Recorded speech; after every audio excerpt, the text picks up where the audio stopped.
অতিরিক্ত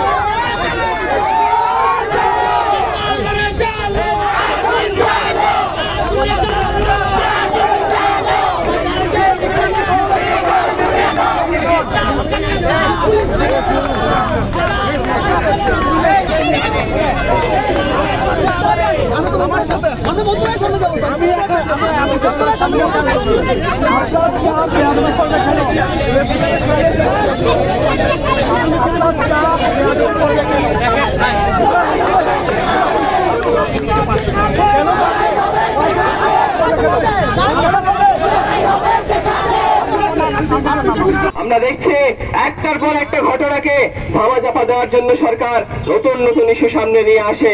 সংগ্রামী বন্ধুগণ, আমাদের এই গণতান্ত্রিক ছাত্র জোটের লড়াই অব্যাহত আছে।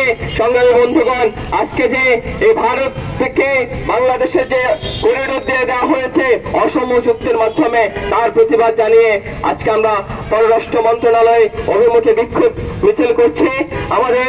আপনারা সকলেই জানেন আজকের আমাদের এই যে পররাষ্ট্র মন্ত্রণালয় অভিমুখে বিক্ষোভ মিছিল, এই বিক্ষোভ মিছিলের কারণ হচ্ছে বাংলাদেশের ভেতর থেকে বাংলাদেশের স্বাধীনতা এবং সার্বভৌমত্বকে বিপন্ন করে ভারতের স্বার্থে এখানে রেলপথে করিডোর দেওয়া হচ্ছে। আমরা আজকে গণতান্ত্রিক ছাত্র জোট সেই যে ভারতের পক্ষে বাংলাদেশের স্বাধীনতা সার্বভৌমত্বকে বিপন্ন করে রেলপথে করিডোর দিচ্ছে, তার বিরোধিতায় এখানে দাঁড়িয়েছি। বন্ধুগণ, আপনারা জানেন যে এখানে একের পর এক হাসিনা বাংলাদেশের স্বাধীনতা সার্বভৌমত্বকে দিকে দিয়ে ভারতের স্বার্থ রক্ষা করে চলেছে। আপনারা জানেন যে গতকালকে বাংলাদেশের প্রধানমন্ত্রী তিনি চীনে পৌঁছেছেন। সেখানে চীনের সাথে তার কতগুলো সমঝোতা স্মারক স্বাক্ষরিত হবে।